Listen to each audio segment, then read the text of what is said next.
Assalamu alaikum. My name is Nafis Imtiazinti and today I'll be representing from Team Nalvoid for our database project. Our project name is ACE, Answer Challenge Excel. It is a project built on top of Django framework, and for the database we have used Maria database we have used XAMPP for. As you can see, here is our Django code, and we have actually connected the database from settings.py. Here, as you can see, there is a variable named databases, where we have actually put in the name of our database, the username of our database, the password of our database, the host. As we are using our local machine, we have named it local host, and the port 3306, which is the port of our Maria database. Now, for the connections part, now after connecting to the database, we have to put in our table name first. For this, before putting in the tables, we had to make a schema. Here, this is the schema of our project.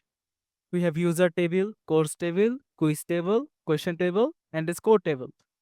All of these are connected to one another in some kind of using some kind of foreign key. And this is our workflow. As you can see here, mm,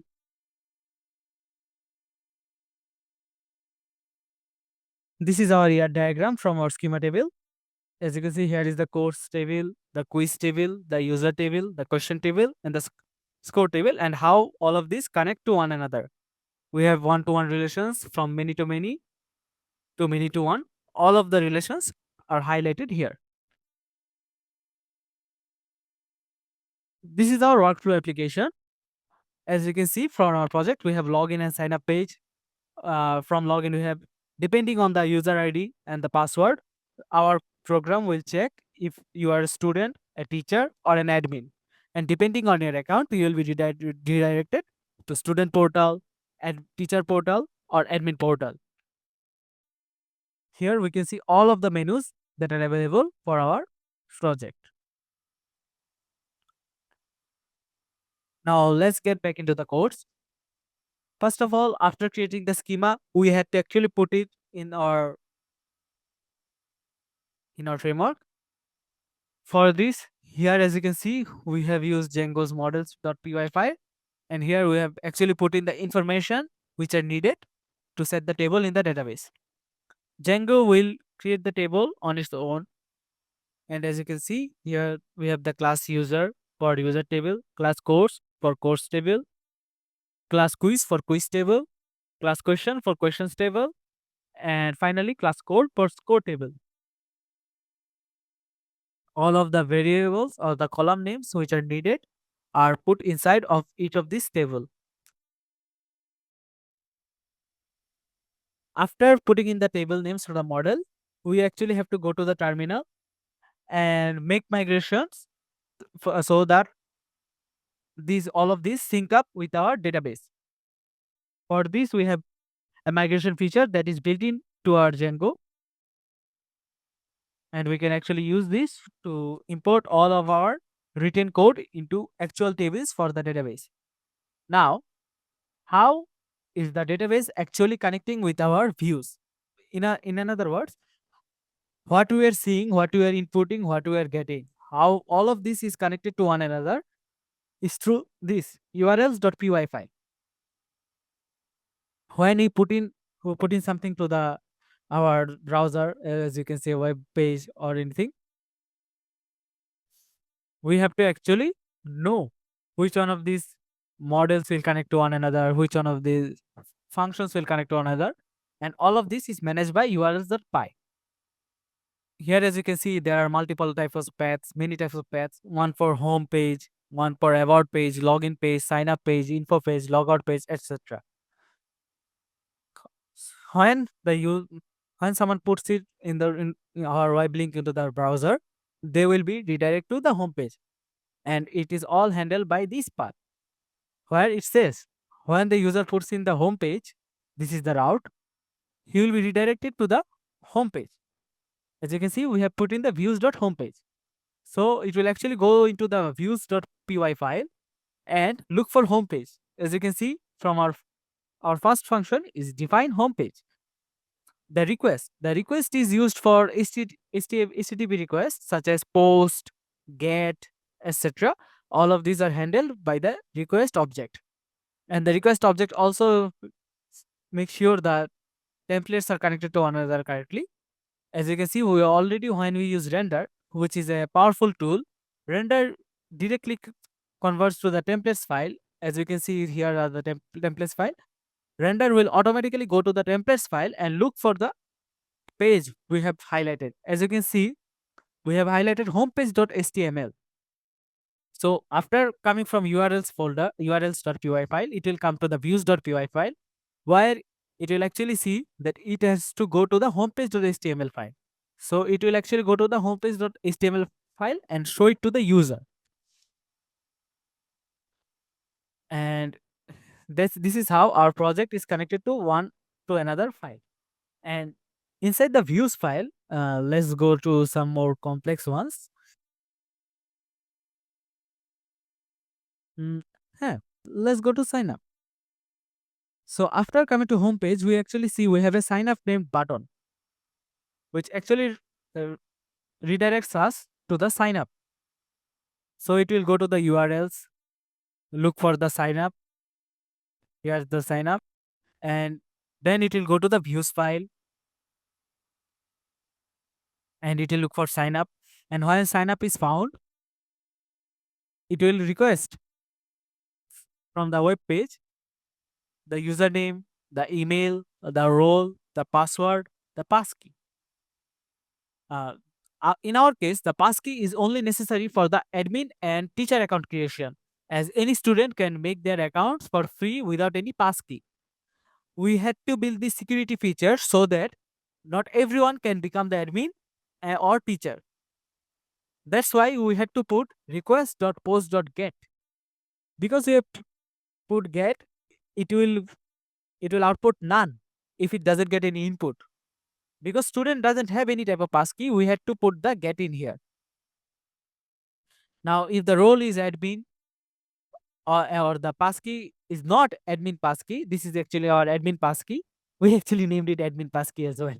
And for the teacher, we named our passkey the teacher passkey.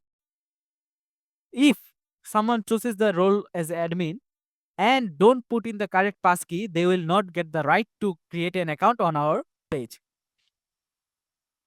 But as a student, you have no restrictions. You can make any type of account if the username and email and the password is valid.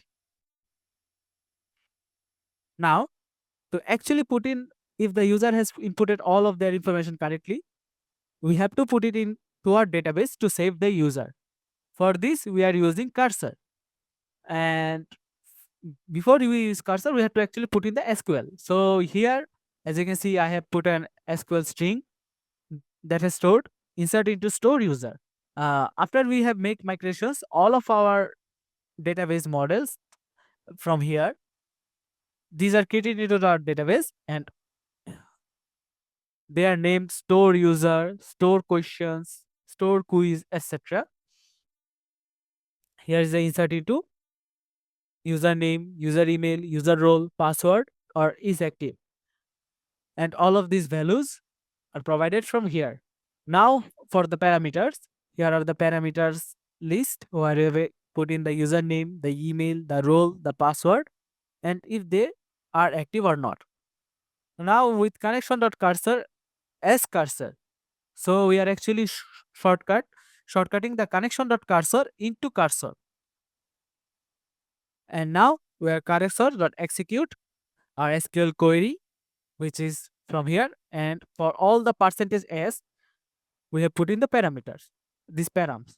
This params list will actually output username for the first percentage, email for the second percentage, role for the third percentage, password for the fourth percentage, and true for the fifth percentage, as all of the accounts that are created in our server will be active and it will be checked constantly. Now, let me show you the database. This is our database, and all of these extra tables, the auth group, auth user groups, Django admin log. These are all created by Django by default. Because there are many types of features in Django that we actually didn't use. We have actually used at most 20% of Django features, not more than that. So we have actually named our model course in our models.py file, but Django will make migrations and use it and store it as store course, store questions, store quiz, store score, and store result. That is why our these names do not match with the names inside the models.py file. Now we have all types of data in the user. As I am showing our views.py for the sign up page, we have inserted the values in actually the store user. So as you can see, this is the store user table. And here in the store user table, we have actually stored the password, user ID, username, user email, user role, and is active, and the last login time. The last login time will only count from the time they have logged in. It will not be saved when they have first created their account.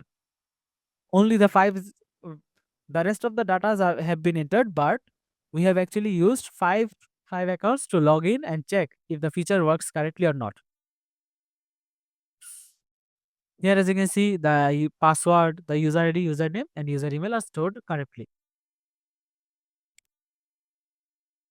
Now, this is the login where we have actually we have actually selected the username, and depending on the username, we will pull in the other values for that specific user, and we will actually check if the username and the password matches with the given username and password. If it matches, we'll give them the access to their accounts, or if they do not match, they will be rejected. Here, as you can see, depending on the user role, which is stored in the store user, as you can see here, user role, student, admin, student, and there are also teachers. Mm, yes, as you can see, student, and teachers as well. And for all of this role, depending on the user's role, if they are admin, they will be redirected to the admin page. If they are teacher, they will be redirected to the teacher page. And else, if they are student, they will be redirected to the student page. If none of this matches, they will be asked to log in again. An invalid username or password message will be shown to them. Now, the students will get called from there, or the teacher or the admin. For course, and as you can see,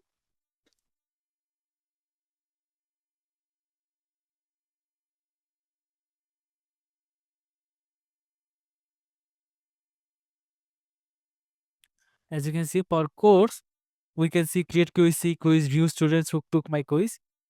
In the create quiz menu, we have course menu. So here in the views file, as you can see, this is the teacher dashboard. They will be they will be called here, and from teacher dashboard, they will be able to see the quiz title, quiz course, which are actually presented in the see quizzes option. And at first, they will be redirected to the teacher, where they'll be get the teacher HTML file with their username. As you can see, after they've logged in, this is showing welcome and our username. Now we can actually see the created quizzes and create another quiz, create another course from the create quiz, and view students who took my quizzes. Then, for example, if we put in our teacher name, and here, as you can see, we can see the quizzes they have made, and from the view details, we can actually see what questions they have made. These are all stored in the database.